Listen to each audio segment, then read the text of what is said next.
good news for you if you are a good person, and just warn you of punishment if you are a bad person. But this is not coercion, because you can neither see paradise nor hell. And no one went to the hereafter and came back to tell us about his or her experience in paradise or in hell.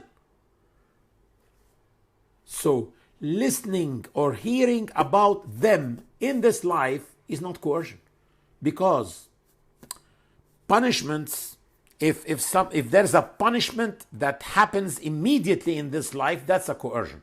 Coercion is to coerce someone is to force him to do something, or you will shoot him in the head, or you will cut one of his limbs, or you will apply punishment immediately on him.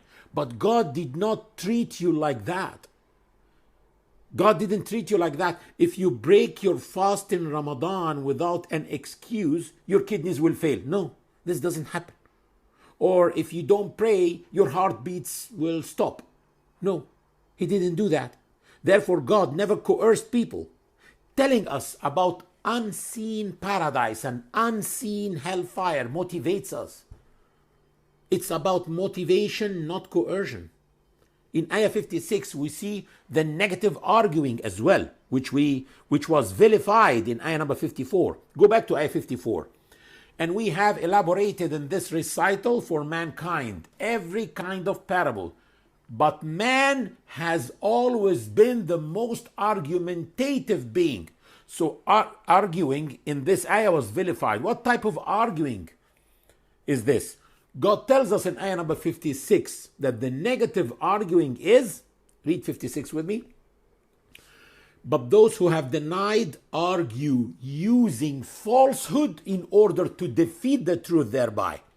And they took my signs and what they were warned of for a joke. It's when people are biased when they argue and use falsehood to defeat the truth instead of trying to reach the truth. Why do they want to defeat the truth? It's because they hate the truth.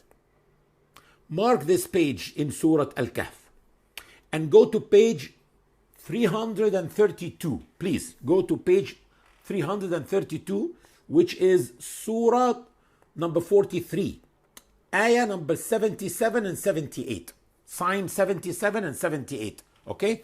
Page 332, Surah number 43, sign 77 and 78. Read with me. And they cried out, and they cried, "O Malik!" Malik is the angel who is the warden of hell. "Let your Lord finish us off." They are praying. They want Malik to ask Allah to finish them off, to kill them. They want to die in hellfire. He said, Malik said, "You are staying. We certainly came to you with the truth, but most of you are hateful of the truth."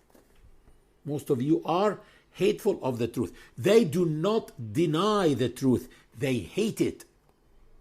And one of God's names is the truth. So they actually hate the truth. This book, Hating God, the Untold Story of Mesotheism, by Bernard Schweitzer. Bernard Schweitzer wrote that nearly all of those whom they call themselves atheists are not really atheists. They don't really deny the existence of God. Rather, they hate God. So they are not atheists, they are mesotheists. And this happens after a phase called maltheism. Those who believe that God is evil, so this is called maltheism. And then they turn into another phase called mesotheism, hating God. But no one likes to call himself a hater, so he calls himself a denier, the one who denies God. I'll give you an example. This is a book by Thomas Nagel, one of the philosophy professors. I think he's a philosophy professor in New York University, and the book is called The Last Word.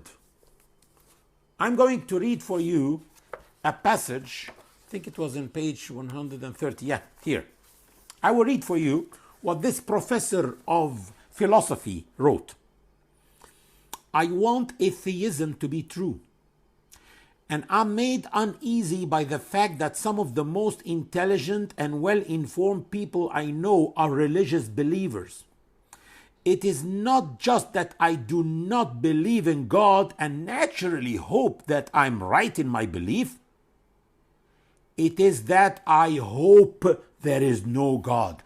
I do not want there to be a God. I do not want the universe to be like that. This is how unbiased those people are. Can this be called research? Can this be called science? Can this be called philosophy?